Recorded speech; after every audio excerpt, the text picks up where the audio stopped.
My name is Sandra Smith, and I'm 32 years old. About 3 years ago, I married my favorite person, Mike. We have a wonderful relationship, and I'm also very close to his sister, Emily. We get along like sisters. My husband and I have known each other for 10 years before getting married, so we are like parents to Emily. We've always wanted her to grow up well and have watched over her closely. When Emily reached an important milestone and got a marriage proposal from her fiancé, she wanted to introduce him to us, her surrogate parents. She said, "I would like to introduce my fiancé to you both." This was a very special moment for us because we had cared for Emily like our own daughter and were happy to see her finding a partner and striving for a happy future. It was a joyful time for me and my husband, Mike, and our hearts were full of happiness. Finally, the day came when Emily brought her fiancé, Daniel, to meet us. Daniel seemed to be around my age, maybe 32, and he was 5 years older than Emily. This made me realize she preferred older men. I observed him discreetly and was impressed by his solid features and calm demeanor. However, I noticed Daniel was glancing at me repeatedly. I wondered if he had something he wanted to say to me, or if something about me concerned him. Or was it just a coincidence? This question lingered in my mind. I quickly checked my clothing and hairstyle for any issues, but found nothing wrong. Perhaps realizing that staring at me was impolite, Daniel quickly averted his eyes. In the end, we couldn't understand why he was observing me so closely. Still, Mike and I decided not to worry about it and continued to introduce ourselves and converse with Emily and Daniel, who were sitting across the table from us. "Please take good care of my younger sister," was a classic phrase exchanged, and Mike responded with a smile, "Emily, I'm entrusting you to him." With this, Mike entrusted Emily's future happiness to Daniel, creating a warm atmosphere at the gathering and easing the initial tension of our first meeting. There was a moment when Mike asked Daniel a question he was curious about. "Daniel, may I ask where you work?" I was very interested in his answer and listened attentively. Daniel answered proudly, "You might have heard of it. I work at TE Company, which is growing rapidly right now." "TE Company? Is that a famous game development company?" I asked. "Yes, that's right," Daniel replied. "I actually changed jobs to work there last year. I didn't leave my previous job because I disliked it. TE Company directly scouted me because they valued my skills. So this is like a promotion. Don't worry, I didn't start as a regular employee," he explained. Hearing this, Mike and I were amazed. I widened my eyes in surprise, and our eyes met. Seeing our reactions, Daniel seemed convinced his story had impressed us, and he continued to speak with even more pride. "That's why I would like you to trust me completely with Emily. I'm rapidly climbing the career ladder at TE Company and am progressing faster than most. Even though I started as a regular employee, my salary will quickly increase, and my position in the company will improve rapidly. So please rest assured," Daniel said. Hearing his words, I was so surprised that I was at a loss for words. TE Company is very famous, and I am well aware of it. Mike must also know of TE Company. However, he doesn't work there, so he might not know all the insider information. I think both Emily and Mike are aware that TE Company has a great reputation in the industry. However, it seemed like neither of them had imagined that her fiancé Daniel would quickly rise through the ranks at TE Company after joining. I never imagined that Daniel's career was progressing so quickly. There were parts of his story that made me feel a bit uneasy. But I decided to believe him when he talked about being recruited by TE Company and climbing the career ladder at an incredible pace. As our conversation shifted away from work topics, I eagerly asked Daniel and Emily about how they first met. They said they were introduced by a mutual friend. Daniel was looking for a life partner, but didn't like attending matchmaking events, so he met Emily through a trusted friend. Emily was interested in having a boyfriend, but wasn't actively looking, so she agreed to meet Daniel when a friend suggested it. "I really love how Daniel makes me smile," Emily shared. "His slightly awkward but adorable side really captures my heart." As they shared their feelings with us, it was as sweet as sugar, even though we weren't eating anything sweet. Their close bond and deep affection for each other were very clear. However, there was something that bothered me. As they were leaving our house, Daniel and I walked them to the front door. Daniel started talking to Emily about bringing rice and other gifts. Then, while standing a bit apart, Daniel approached me and suddenly asked, "Hey, do you perhaps not remember me?" I tilted my head in surprise at his unexpected question. "Do you really not remember me?" he asked again, sounding a bit skeptical. I couldn't recall anyone named Daniel from my past. He was handsome, but no specific memories came to mind. Seeing me trying hard to remember, Daniel sighed slightly, unable to hide his disappointment. "Well then, let's exchange contact information, and please tell Michael later." "I forgot to exchange contacts with him," Daniel said. I was shocked by his sudden informal tone. We might have known each other before, but I didn't remember any close relationship with someone who would speak so casually. Inside, I was full of questions. Who is he? What kind of relationship did we have? But since Emily was present, I decided it wasn't the right time to ask these questions, so I stayed silent. After we exchanged contact information, I decided to clear up my doubts by texting him later. Before I could reach out, Daniel messaged me first, saying, "I'm surprised that the girl who used to sit quietly in the corner of the classroom when we were in elementary school is now married before me. To tell you the truth, your face hasn't changed much since then, so I recognized you right away. I grew up in a town far from here, and during my elementary school days, I was often teased by my classmates. To escape those painful memories, my family and I moved away when I started middle school. In the new city, I met my wonderful friend Michael, and we gradually built a strong bond. My elementary school memories are painful, and I prefer not to think about them." I was surprised by Daniel's words and asked, "What are you talking about?" I didn't want anyone to misunderstand my contact with Emily's fiancé Daniel, so I explained that our messages were exchanged through Michael. We agreed that in the future, whenever Daniel and I needed to communicate, Michael would be with us to facilitate a three-way conversation. I didn't share the details of my past with Daniel. After I explained the situation, Daniel smiled warmly and asked, "Do you remember being called pure girl in elementary school?" The term had a specific background. It was used to tease me by my classmates. They took it from the word poor because I came from a single-parent family.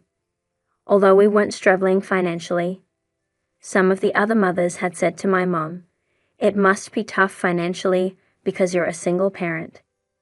This rumor spread among the children, leading to teasing. To change our situation, we decided to move to a new place.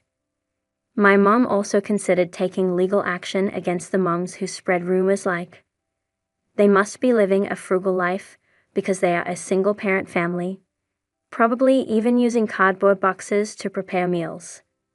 This decision influenced our move to our new home. I hadn't heard the nickname Pure Girl, which was once used to tease me, in a long time. One day, I was surprised when a middle-aged man admitted he didn't even know the meaning of the word poor. I calmly told him, "Please be careful with your words. You are my sister-in-law's fiancé, and our relationship doesn't go beyond that. Please don't say meaningless things." After that, he stopped messaging me. Maybe he realized he should stop making rude remarks. Watching this exchange, Michael seemed upset by the man's words, and I could see his face cloud over with anger. "What on earth is that man thinking?" Michael said. "He doesn't seem to understand that he's dealing with the sister-in-law of the woman he's about to marry. He brings up the past from elementary school and acts like you're still kids. Isn't that crazy?"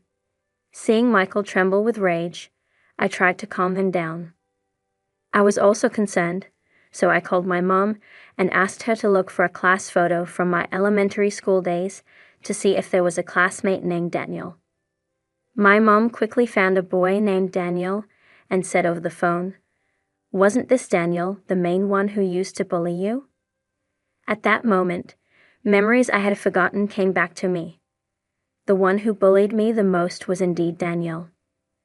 I asked her to send me the photo from my elementary school days. Looking at the photo, I saw that Daniel had a much larger, chubby physique back then, which is probably why I didn't recognize him now.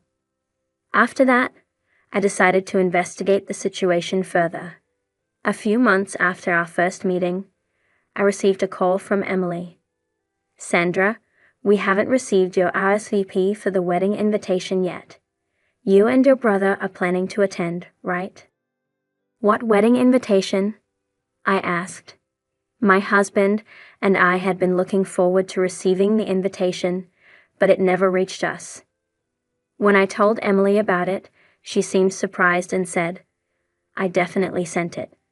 Maybe there was a problem somewhere. Anyway, I'll come and give it to you directly tomorrow." She was very sincere about it. The next day, Michael and I received the invitation directly from Emily, and we confirmed we would attend. We had no idea what was waiting for us at the wedding or how much it would ripple through everything. On the wedding day, Emily was dressed in a pure white wedding gown, looking like an angel. I congratulated her on starting her new life, tears in my eyes. But then the groom, Daniel, ruined the celebratory mood. I wished for Emily's happiness and wanted the wedding to be a success. But when Daniel spoke, he pointed at me. Michael, Emily, and I were all surprised. "Why are you here?" "I deliberately didn't send an invitation," he said, looking displeased. It seems Daniel made sure that Michael and I didn't receive an invitation. This woman grew up with just her mother. When things get tough, she runs away. That must have caused financial hardship. Now she's found a man from a wealthy family, thinking she can live a carefree life. She's a dreamy woman who can't see reality. Daniel accused me without knowing anything about my past. Michael, sitting next to me, clenched his fist in anger. I gently told him to calm down. Daniel continued with his false accusations. "I hold an important position at the well-known tea company.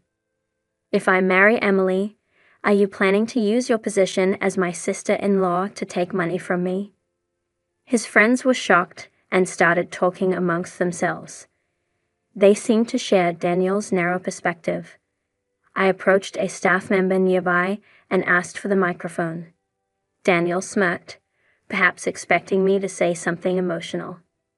I responded calmly, "It's ridiculous that someone who can't even remember the face of the president at their own company dares to call themselves an elite. Think carefully. If you intend to sever ties with me, I'll be waiting in the president's office tomorrow, and we'll proceed with HR procedures."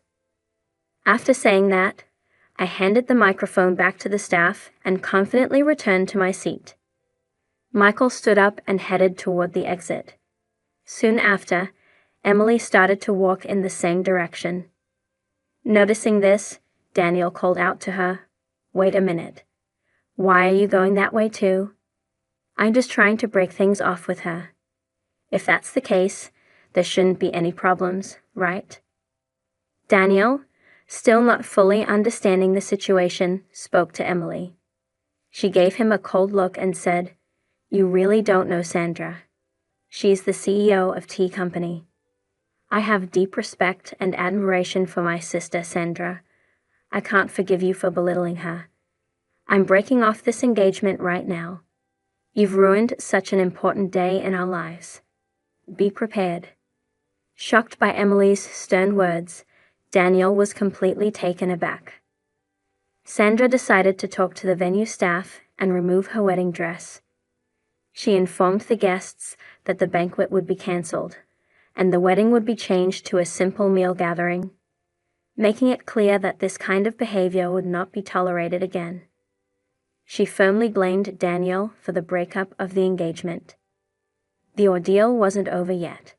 The next day, as I had warned him, I calmly waited for Daniel's arrival in the president's office.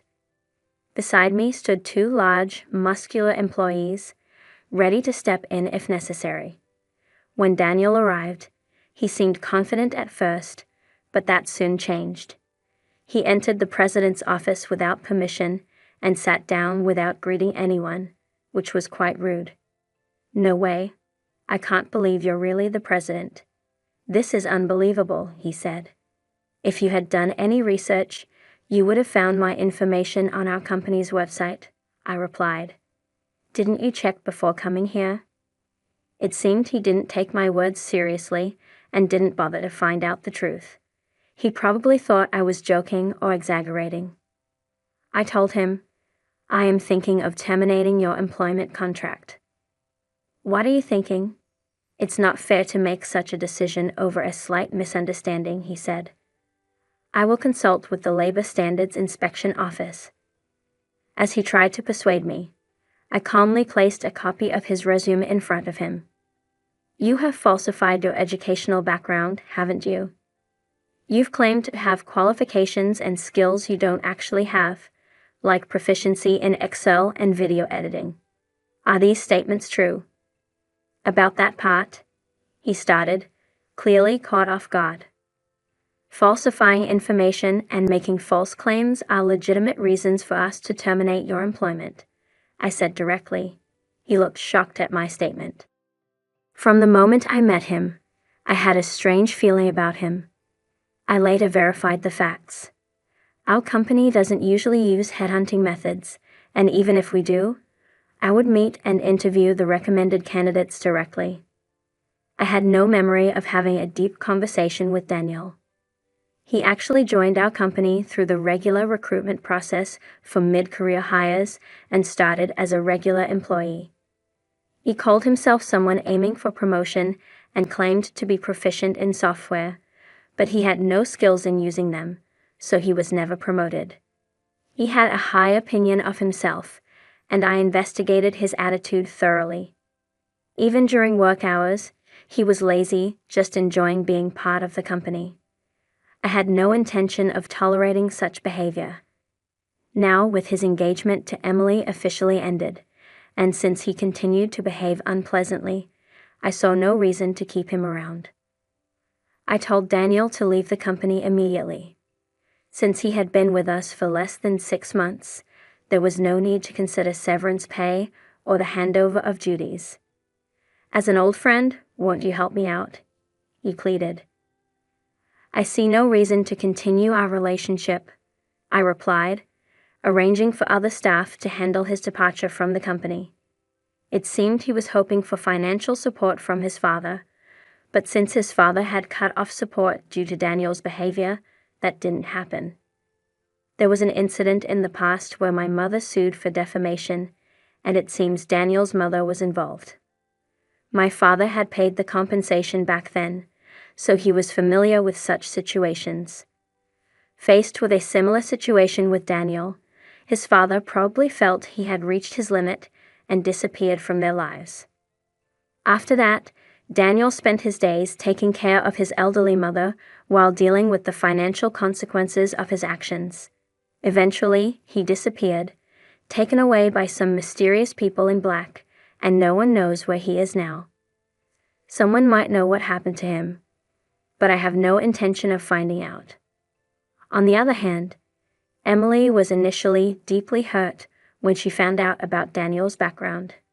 However, time heals all wounds. About 6 months have passed, and she now believes it was for the best that they didn't get married.